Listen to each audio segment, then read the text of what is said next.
بسم الله الرحمن الرحيم. الله لا إله إلا هو الحي القيوم لا تأخذه سنة ولا نوم له ما في السماوات وما في الأرض من ذا الذي يشفع عنده إلا بإذنه يعلم ما بين أيديهم وما خلفهم ولا يحيطون بشيء من علمه إلا بما شاء وسع كرسيه السماوات والأرض ولا يؤوده حفظهما وهو العلي العظيم. بسم الله الرحمن الرحيم. ياسين والقرآن الحكيم إنك لمن المرسلين على صراط مستقيم تنزيل العزيز الرحيم لتنذر قوما ما أنذر آباؤهم فهم غافلون لقد حق القول على أكثرهم فهم لا يؤمنون إنا جعلنا في أعناقهم أغلالا فهي إلى الأذقان فهم مقمحون وجعلنا من بين أيديهم سدا ومن خلفهم سدا فأغشيناهم فهم لا يبصرون وسواء عليهم أأنذرتهم أم لم تنذرهم لا يؤمنون إنما تنذر من اتبع الذكر وخشي الرحمن بالغيب فبشره بمغفرة وأجر كريم. إنا نحن نحيي الموتى ونكتب ما قدموا وآثارهم وكل شيء أحصيناه في إمام مبين. واضرب لهم مثلا أصحاب القرية إذ جاءها المرسلون إذ أرسلنا إليهم اثنين فكذبوهما فعززنا بثالث فقالوا إنا إليكم مرسلون قالوا ما أنتم إلا بشر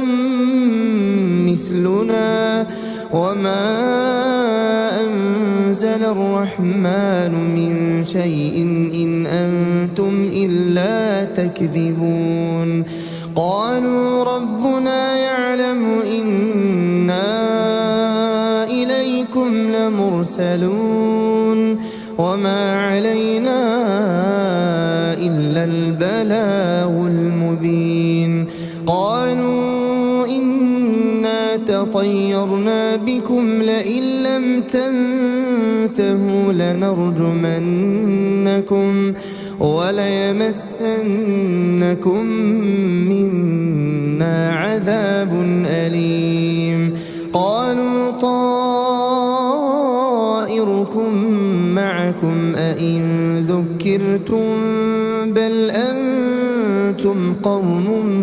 مسرفون وجاء من أقصى المدينة رجل يسعى قال يا قوم اتبعوا المرسلين اتبعوا من لا يسألكم أجرا وهم مهتدون وما لي لا أعبد الذي الذي فطرني وإليه ترجعون أأتخذ من دونه آلهة إن يردني الرحمن بضر لا تغن عني شفاعتهم شيئا ولا ينقذون إني إذا لفي ضلال مبين إني آمنت بربكم فاسمعون قيل ادخل الجنة قال يا ليت قومي يعلمون بما غفر لي ربي وجعلني من المكرمين وما أنزلنا على قومه من بعده من جند من السماء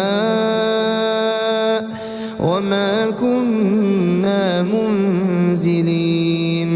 إن كانت إلا صيحة واحدة فإذا هم خامدون يا حسرة على العباد ما يأتيهم من رسول إلا كانوا به يستهزئون ألم يروا كم أهلكنا قبلهم من القرون أنهم إليهم لا يرجعون وإن كل لما جميع لدينا محضرون وآية لهم الأرض الميتة أحييناها وأخرجنا منها حبا فمنه يأكلون وجعلنا فيها جنات من نخيل وأعناب وفجرنا فيها من العيون ليأكلوا من ثمره وما عملته أيديهم أفلا يشكرون سبحان الذي خلق الأزواج كلها مما تنبت الأرض ومن أنفسهم ومما لا يعلمون وآية لهم الليل نسلخ منه النهار فإذا هم مظلمون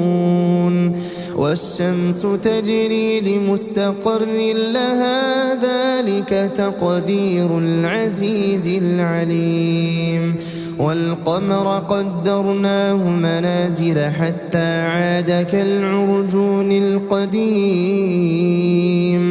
لا الشمس ينبغي لها أن تدرك القمر ولا الليل سابق النهار وكل في فلك يسبحون وآية لهم أنا حملنا ذريتهم في الفلك المشحون وخلقنا لهم من مثله ما يركبون وإن نشأ نغرقهم فلا صريخ لهم ولا هم ينقذون إلا رحمة منا ومتاعا إلى حين وإذا قيل لهم اتقوا ما بين أيديكم وما خلفكم لعلكم ترحمون وما تأتيهم من آية من آيات ربهم إلا كانوا عنها معرضين وإذا قيل لهم أنفقوا مما رزقكم الله قال الذين كفروا للذين آمنوا نطعم من لو يشاء الله أطعمه إن أنتم إلا في ضلال مبين ويقولون متى هذا الوعد إن كنتم صادقين ما ينظرون إلا صيحة واحدة تأخذهم وهم يخصمون فلا يستطيعون توصية ولا إلى أهلهم يرجعون ونفخ في الصور فإذا هم من الأجداث إلى ربهم ينسلون قالوا يا ويلنا من بعثنا من مرقدنا هذا ما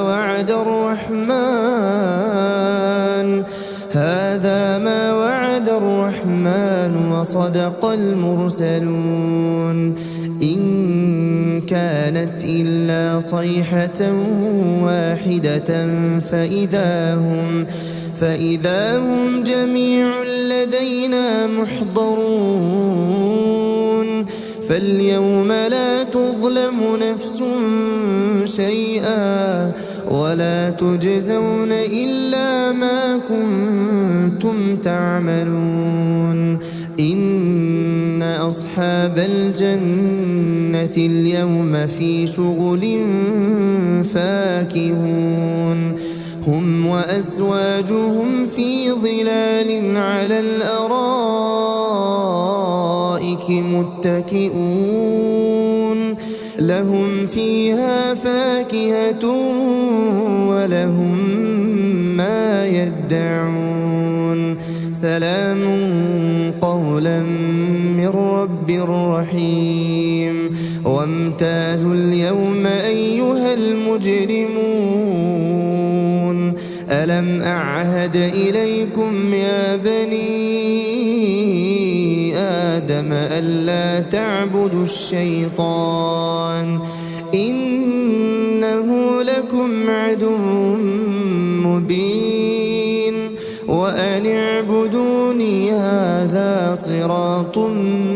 مستقيم ولقد أضل منكم جبلا كثيرا أفلم تكونوا تعقلون هذه جهنم التي كنتم توعدون اصلوها اليوم بما كنتم تكفرون اليوم نختم على أفواههم وتكلمنا أيديهم وتشهد أرجلهم بما كانوا يكسبون ولو نشاء لطمسنا على أعينهم فاستبقوا الصراط فأنى يبصرون ولو نشاء لمسخناهم على مكانتهم فما استطاعوا مضيا ولا يرجعون ومن نعمره ننكسه في الخلق أفلا يعقلون وما علمناه الشعر وما ينبغي له إن هو إلا ذكر وقرآن مبين لينذر من كان حيا ويحق القول على الكافرين أولم يروا أنا خلقنا لهم مما عملت أيدينا أنعاما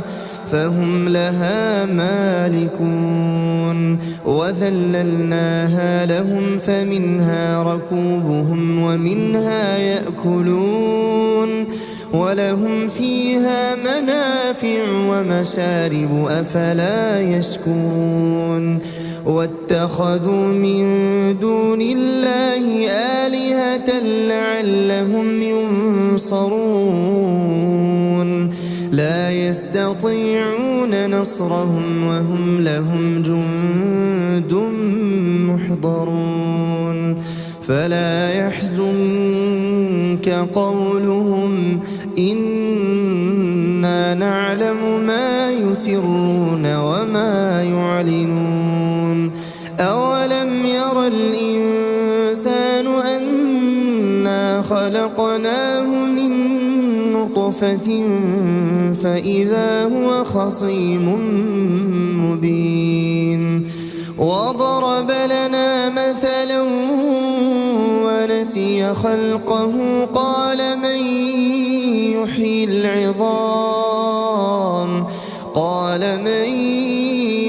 العظام وهي رميم قل يحييها الذي أنشأها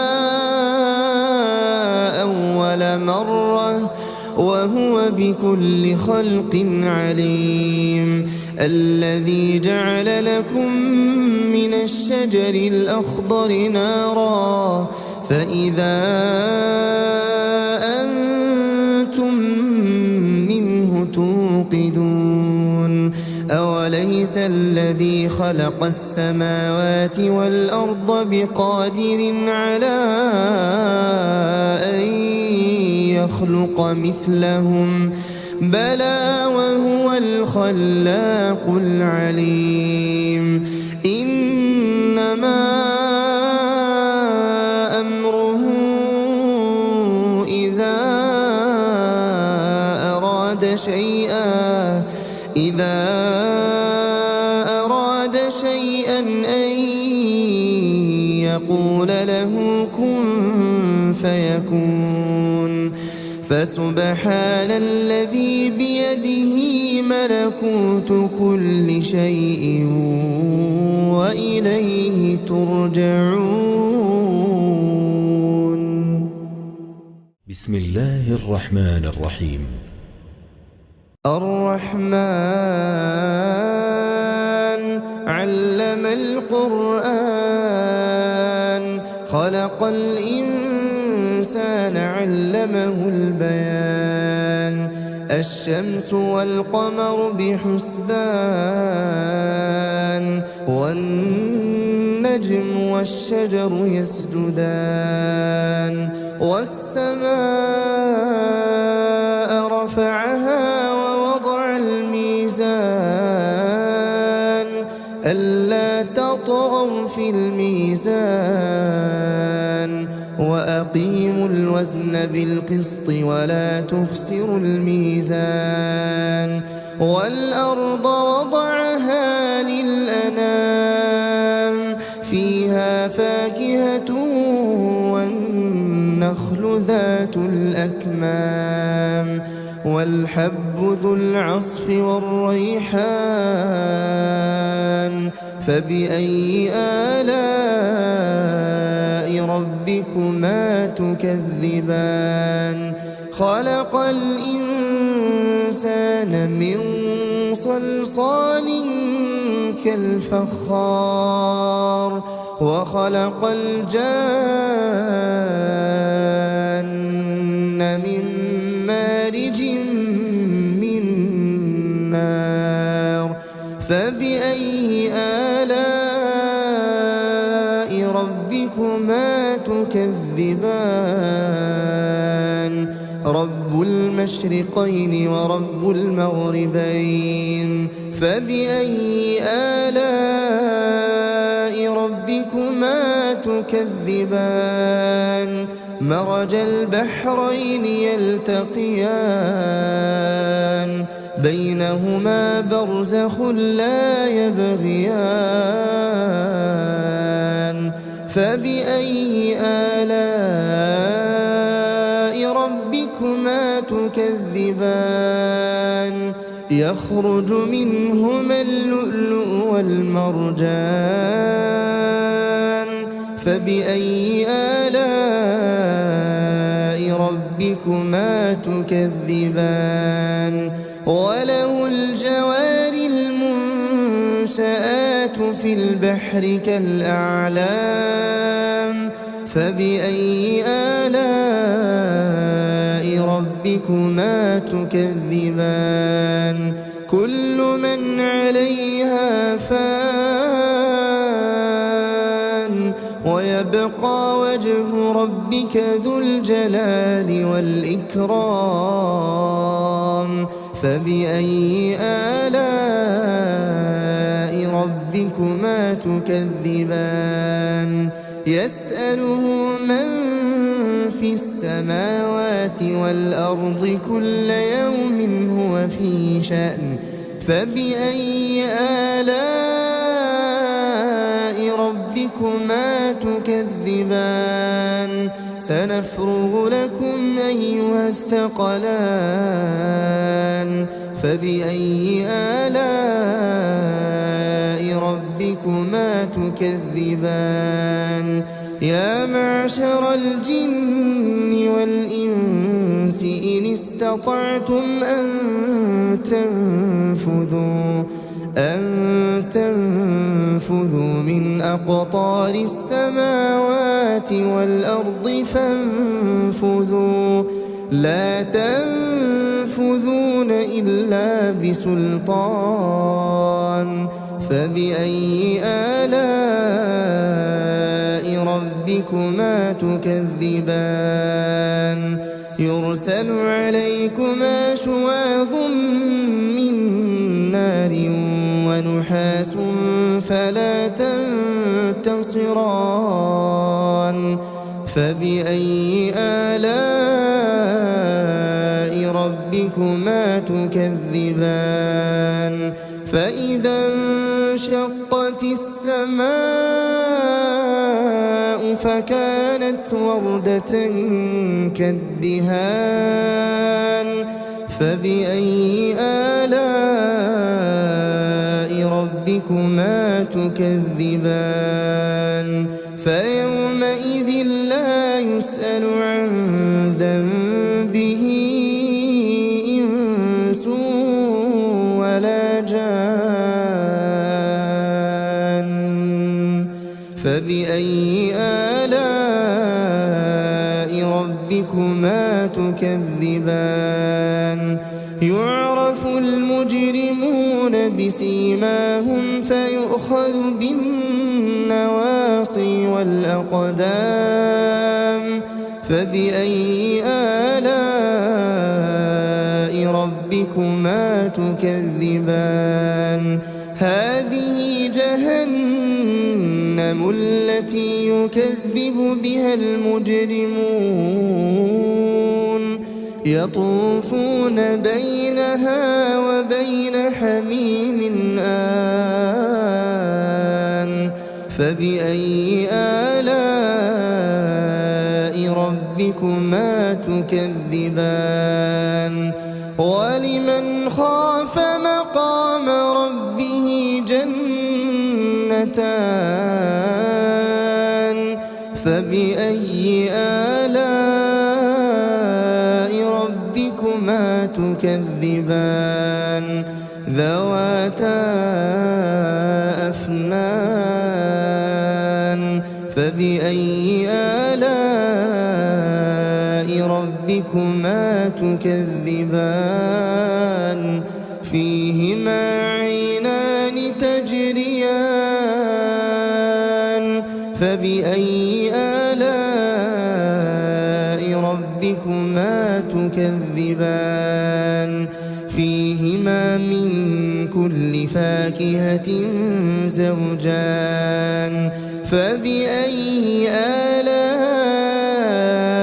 ربكما تكذبان متكئين على فرش بطائنها من استبرق وجنى الجنتين دان فبأي آلاء ربكما تكذبان تكذبان فيهن قاصرات الطرف لم يطمثهن إنس قبلهم ولا جان فبأي آلاء ربكما تكذبان كأنهن الياقوت والمرجان فبأي آلاء ربكما تكذبان هل جزاء الإحسان إلا الإحسان فبأي آلاء ربكما تكذبان ومن دونهما جنتان فبأي آلاء ربكما تكذبان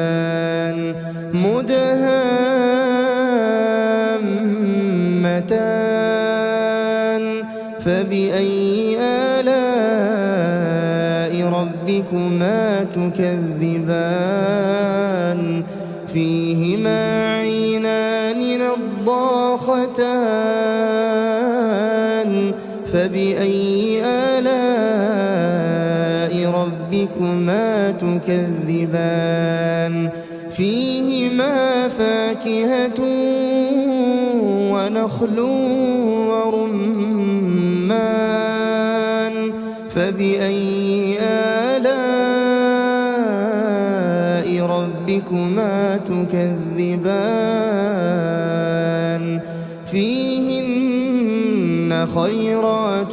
حسان فبأي آلاء ربكما تكذبان حور مقصورات في الخيام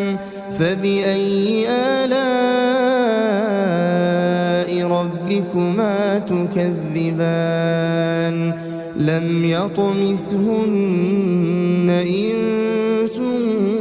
قبلهم ولا جان فبأي آلاء ربكما تكذبان متكئين على رفرف خضر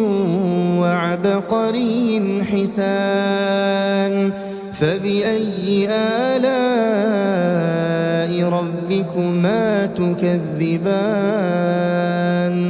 تبارك اسم ربك ذي الجلال والإكرام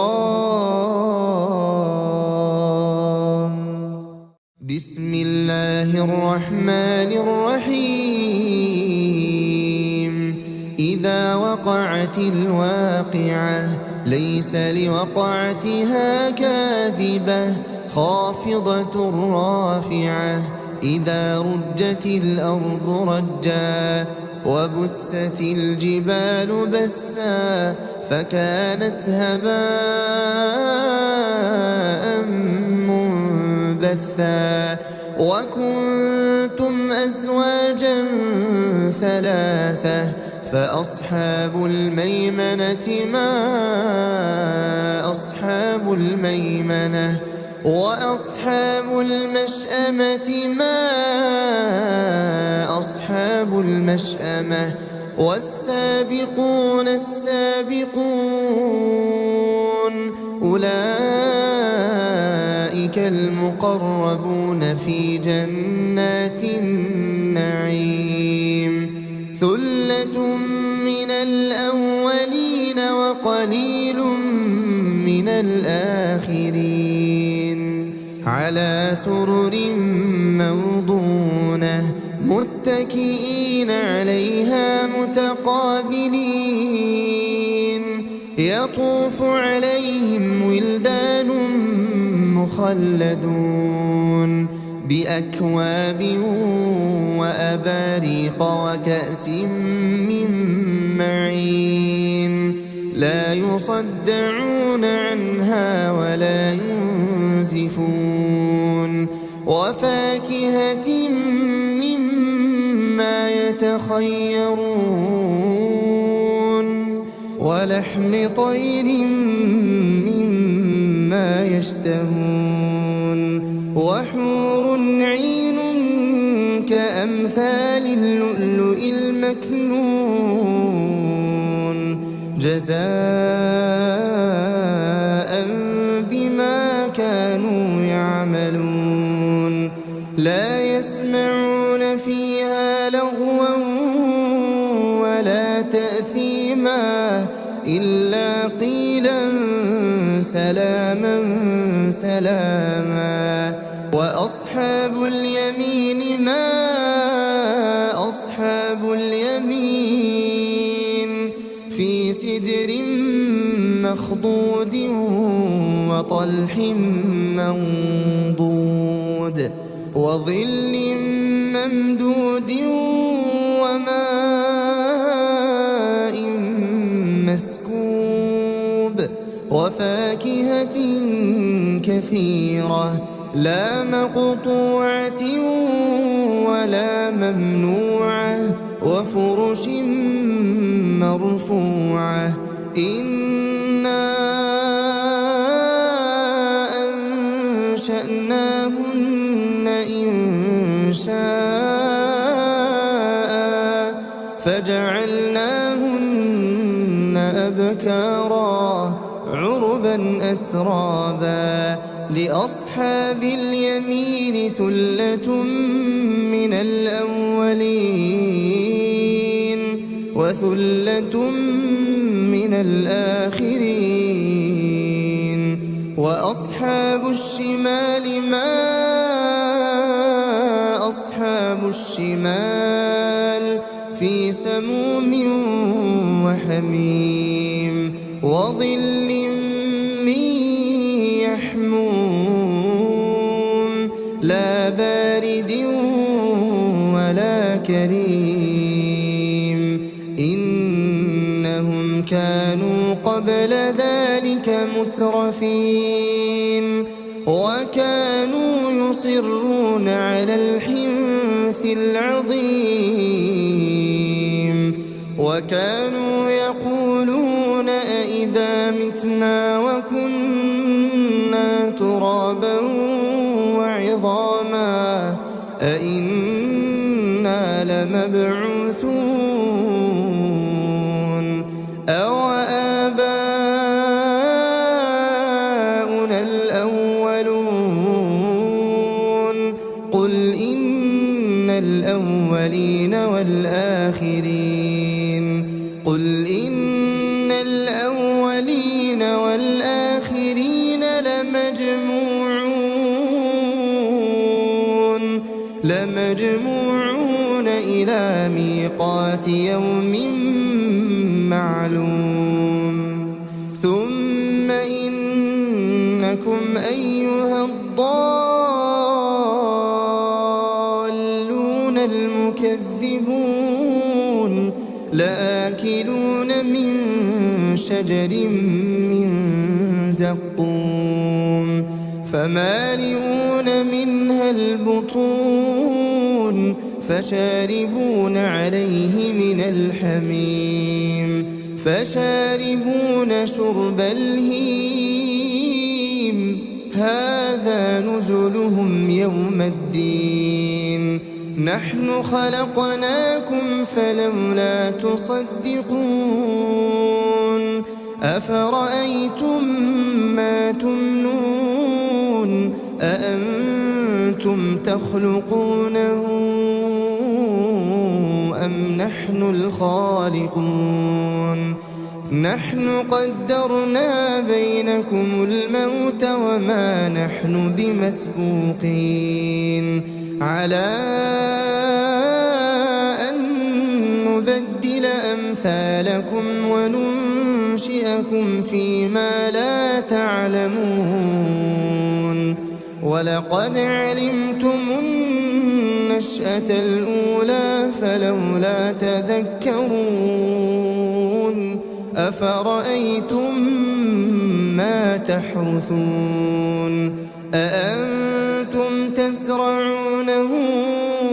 أم نحن الزارعون لو نشاء لجعلناه حطاما فظلتم تفكهون إنا لمغرمون بل نحن محرومون أفرأيتم الماء الذي تشربون أأنتم أنزلتموه من المزن أم نحن المنزلون لو نشاء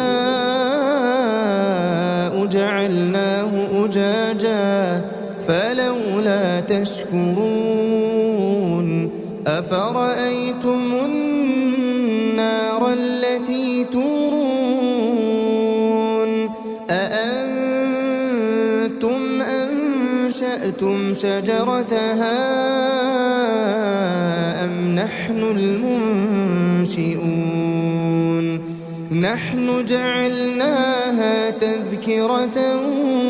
ومتاعا للمقوين فسبح باسم ربك العظيم فلا أقسم بمواقع النجوم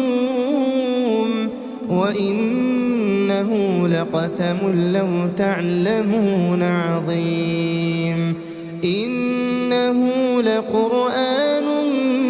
كريم في كتاب مكنون لا يمسه إلا المطهرون تنزيل من رب العالمين أفبهذا الحديث أنتم مدهنون وتجعلون رزقكم أنكم تكذبون فلولا إذا بلغت الحلقوم وأنتم حينئذ تنظرون ونحن أقرب إليه منكم ولكن لا تبصرون فلولا إن كنتم غير مدينين ترجعونها إن كنتم صادقين فأما إن كان من المقربين فروح وريحان وجنة نعيم وأما إن كان من أصحاب اليمين فسلام لك من أصحاب اليمين وأما إن كان من المكذبين الضالين فنزل من حميم وتصلية جحيم إن هذا لهو حق اليقين فسبح باسم ربك العظيم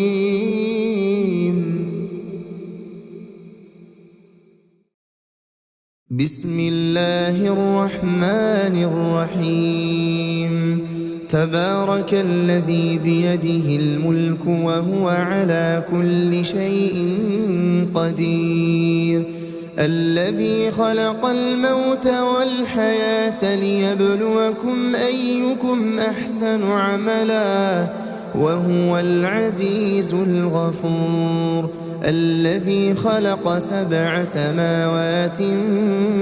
طباقا ما ترى في خلق الرحمن من تفاوت فارجع البصر هل ترى من فطور ثم ارجع البصر كرتين ينقلب إليك البصر خاسئا وهو حسير ولقد زينا السماء الدنيا بمصابيح وجعلناها رجوما للشياطين وأعتدنا لهم عذاب السعير وللذين كفروا بربهم عذاب جهنم وبئس المصير إذا ألقوا فيها سمعوا لها شهيقا وهي تفور تكاد تميز من الغيظ كلما ألقي فيها فوج سألهم خزنتها ألم يأتكم نذير قالوا بلى قد جاءنا نذير فكذبنا وقلنا ما نزل الله من شيء إن أنتم إلا في ضلال كبير وقالوا لو كنا نسمع أو نعقل ما كنا في أصحاب السعير فاعترفوا بذنبهم فسحقا لأصحاب السعير إن الذين يخشون ربهم بالغيب لهم مغفرة وأجر كبير وأسروا قولكم أو اجهروا به إنه عليم بذات الصدور ألا يعلم من خلق وهو اللطيف الخبير هو الذي جعل لكم الأرض ذلولا فامشوا في مناكبها وكلوا من رزقه وإليه النشور أأمنتم من في السماء أن يخسف بكم الأرض فإذا هي تمور أم أمنتم من في السماء أن يرسل عليكم حاصبا فستعلمون كيف نذير ولقد كذب الذين من قبلهم فكيف كان نكير أولم يروا إلى الطير فوقهم صافات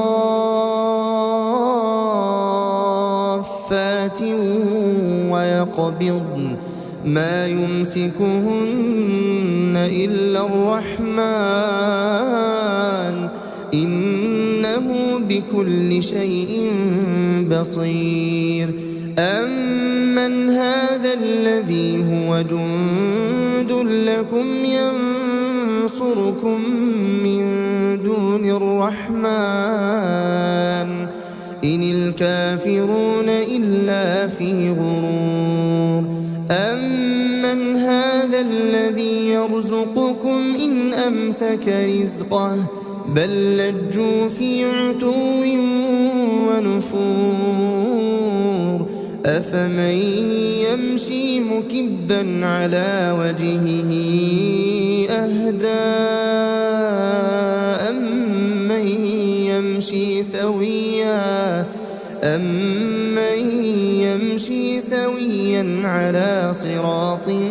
مستقيم قل هو الذي أنشأكم وجعل لكم السمع والأبصار والأفئدة قليلا ما تشكرون قل هو الذي ذرأكم في الأرض وإليه تحشرون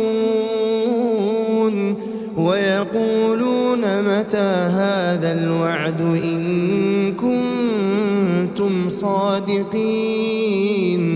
قل إنما العلم عند الله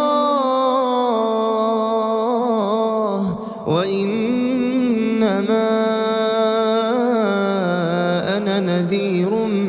مبين فلما رأوه زلفة سيئت وجوه الذين كفروا وقيل هذا الذي كنتم به تدعون قل أرأيتم إن أهلكني الله ومن معي أو رحمنا فمن يجير الكافرين من عذاب أليم قل هو الرحمن آمنا به وعليه توكلنا فستعلمون من هو في ضلال مبين قل أرأيتم إن أصبح ماؤكم غورا فمن يأتيكم بماء معين بسم الله الرحمن الرحيم الرحمن علم القرآن خلق الإنسان علمه البيان الشمس والقمر بحسبان والنجم والشجر يسجدان والسماء رفعها ووضع الميزان ألا تطغوا في الميزان وأقيموا الوزن بالقسط ولا تخسروا الميزان والأرض وضعها للأنام فيها فاكهة والنخل ذات الأكمام والحب ذو العصف والريحان فبأي آلاء ربكما تكذبان خلق الإنسان من صلصال كالفخار وخلق الجان من مارج من نار فبأي آلاء ربكما تكذبان رب المشرقين ورب المغربين فبأي آلاء ربكما تكذبان مرج البحرين يلتقيان بينهما برزخ لا يبغيان فبأي آلاء ربكما تكذبان يخرج منهما اللؤلؤ والمرجان فبأي آلاء ربكما تكذبان وله الجوار المنشآت في البحر كالأعلام فبأي آلاء ربكما تكذبان كل من عليها فان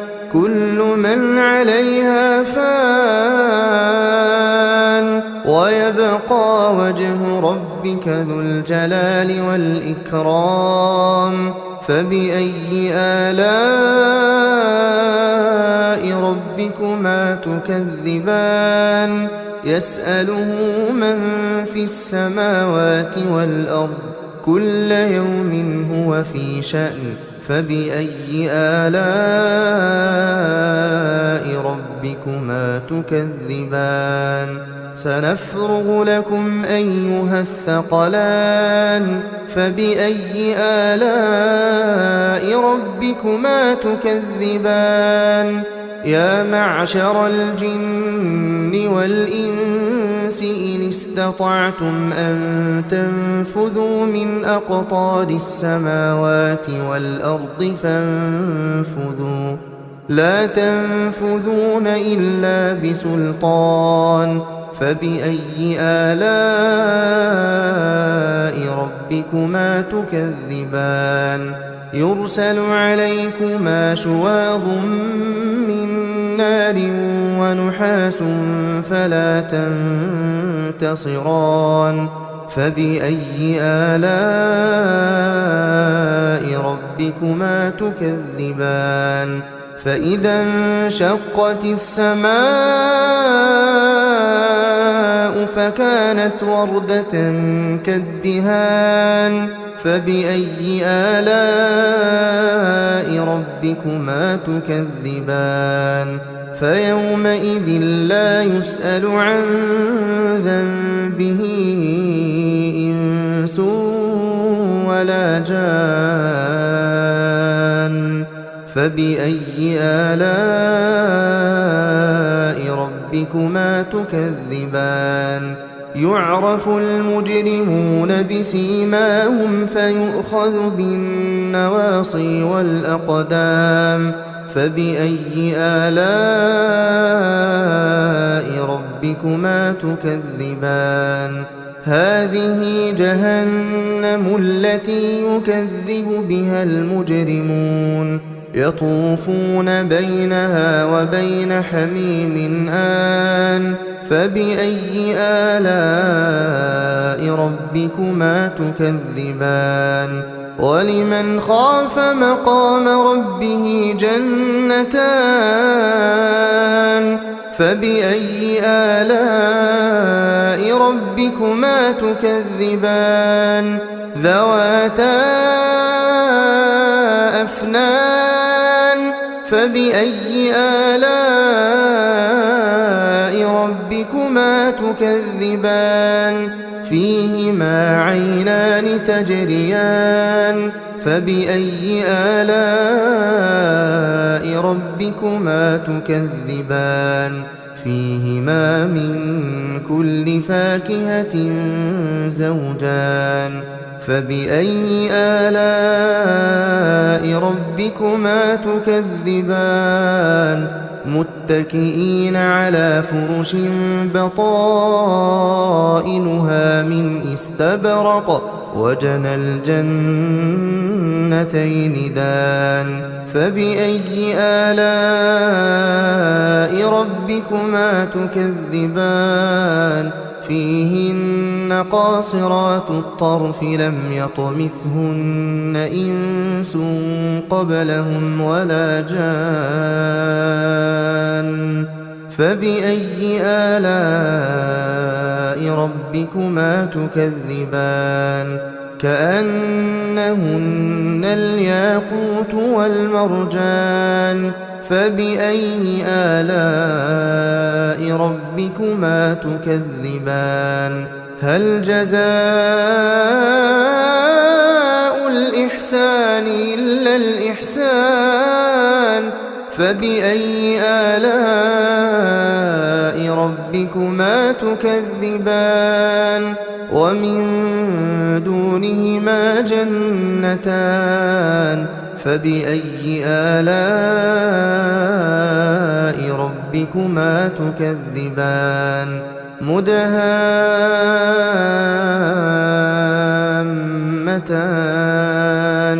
فبأي آلاء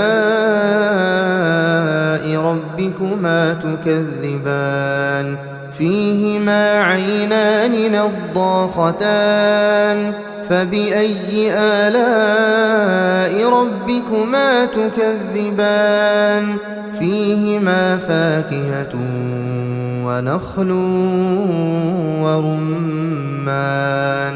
فبأي آلاء ربكما تكذبان فيهن فيهن خيرات حسان فبأي آلاء ربكما تكذبان حور مقصورات في الخيام فبأي آلاء ربكما تكذبان لم يطمثهن إنس قبلهم ولا جان فبأي آلاء ربكما تكذبان متكئين على رفرف خضر وعبقري حسان فبأي آلاء ربكما تكذبان تبارك اسم ربك ذي الجلال والإكرام